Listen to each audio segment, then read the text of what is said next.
আসুন এবার আপনাদের নিয়ে যাই নৈহাটিতে আক্রান্ত বিজেপি নেতা এবং তার সঙ্গে দেখা করতে সেখানে গিয়ে পৌঁছলেন রাজ্য সভাপতি সুকান্ত মজুমদার। ছবি দেখাচ্ছি আপনাদের, কথা বলবো। প্রতিনিধি অরুণ রয়েছেন সঙ্গে। অরুণ,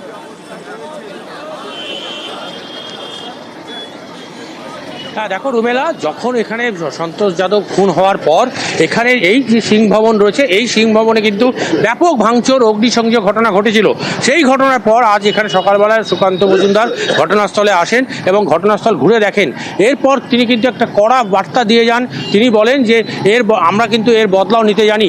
এখানে তারা করলে আমরা কিন্তু দিল্লিতে গিয়েও এর প্রতিহিংসা আমরা কিন্তু মেটাতে পারি, কিন্তু এখনও সময় আছে।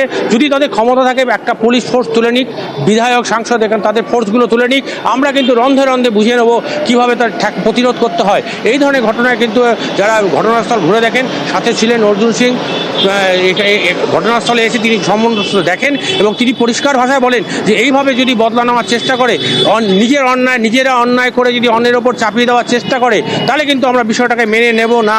পরিষ্কার ভাষায় তিনি কিন্তু হুঁশিয়ারি দিলেন। তিনি বলছেন যদি সামনে ভোট আসছে, এটা কি তার যদি তিনি পার্থভূমিক একদিকে যেমন বলছেন যে এলাকায় শান্তি শৃঙ্খলা তিনি ফিরিয়ে আনবেন, গুন্ডারা দমন করবেন, কিন্তু সুকান্ত মজুমদার বলেন এরপরে কিন্তু নৈহাটিতে পরপর 4 থেকে 5টা খুন হয়ে গেল।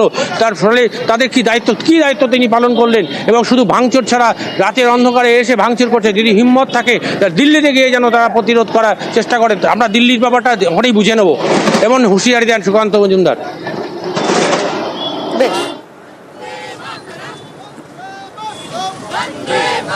তারা যেভাবে আমাদের মণ্ডলের সাধারণ সম্পাদকের বাড়ি ভাঙচুর করেছে, মেশিন লুট করেছে, সামান্য কিছু টাকা ছিল সেটা লুট করেছে, ওনার কিছু গয়না ছিল সেটা লুট করেছে, এমনকি কাস্টমাররা যারা জামা কাপড় বানাতে দিয়েছিল তাদের জামা কাপড় পর্যন্ত লুট করে নিয়ে গেছে।